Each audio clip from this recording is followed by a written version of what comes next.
আর ওই জান্নাত পাওয়ার জন্য আল্লাহ সুবহানাহু ওয়া তাআলা আমাদেরকে কম্পিটিশন করতে বলছেন। কিন্তু আমরা করি কি?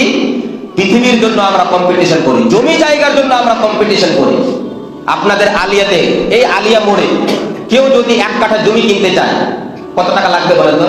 এখন রোড লাগান, হ্যাঁ, 1 কাঠা 20 লাখ। এখন তো আমাদের ওখানে এরকম যত টাকা আপনি চাইবেন বলেন, এমনও হয়ে গেছে। তাহলে এই আলিয়া মোড়ে শুরু করছি, রোড লাগা জায়গায় 1 কাঠা জায়গার দাম 1 লক্ষ, 10 লক্ষ টাকা বা 20 লক্ষ টাকা হতে পারে, 30 লক্ষ টাকা হতে পারে। আর ওই 1 কাঠা জায়গা নেওয়ার জন্য মানুষ কি করছে? কম্পিটিশন করছে, প্রতিযোগিতা করছে, হারাম কাজে লিপ্ত হচ্ছে, অন্যের হক নষ্ট করছে, এমনকি সুদেও লিপ্ত হয়ে যাচ্ছে। কিন্তু যে জান্নাতকে কম্পিটিশন করার জন্য আল্লাহ সুবহানাহু ওয়া তাআলা আমাদেরকে প্রতিযোগিতা করতে বললেন, কম্পিটিশন করতে বললেন, সেই জান্নাত কতটা মূল্যবান জানেন? রাসূল সাল্লাল্লাহু আলাইহি ওয়াসাল্লাম বলেন, মাউদিউ সাউতি আহাদিকুম মিনাল জান্নাতি, জান্নাতে একটা হান্টার রাখার জায়গা, একটা হান্টার মানে চাবুক, একটা চাবুক যদি কোনো জায়গা রাখেন, কতটুকু জায়গা নিতে পারে? হয়তো 1 ফুট বা 2 ফুট, 1 স্কয়ার ফুট।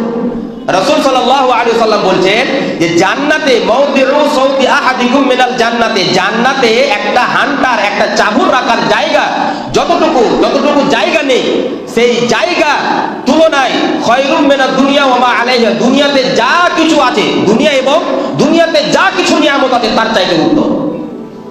জান্নাতের 1 স্কয়ার ফিট একদিকে, আর দুনিয়ার যত কিছু আছে একদিকে, তাও দুনিয়ার কোনো মূল্য নেই। জান্নাতের শুধু 1 স্কয়ার ফিট জায়গা। আর সেই জান্নাত পাওয়ার জন্য আল্লাহ সুবহানাহু ওয়া তাআলা আমাদেরকে কম্পিটিশন করতে বলছেন। আমরা কেন কম্পিটিশন করি না? কেন প্রতিযোগিতা করি না? কেন শুধু দুনিয়ার জন্য আমরা প্রতিযোগিতা করছি? দুনিয়ার কোনো মূল্য আছে? দুনিয়ার তো কোনো মূল্য নেই, জান্নাতের তুলনায় দুনিয়ার কোনো মূল্য নেই। এই জন্য আমি এই কথাটাও বলে থাকি যে একজন বুদ্ধিমান, একজন চালাক মুসলমান কখনোই দুনিয়ার জন্য প্রতিযোগিতা করতে পারে না, দুনিয়ার জন্য জান্নাতকে ভুলে যেতে পারে না, কখনোই সে দুনিয়াকে প্রাধান্য দিতে পারে না। কেন? দুনিয়া তো আল্লাহ কাফেরকে দিয়েছে, আমাকে দিয়েছে না? আমি আল্লাহর উপরে ঈমান এনেছি, আল্লাহকে বিশ্বাস করি, আমি 5 ওয়াক্ত সালাত আদায় করি, আমি ইসলামের বিধান অনুযায়ী জীবন যাপন করি, আমি আল্লাহর নাফরমানি করি না।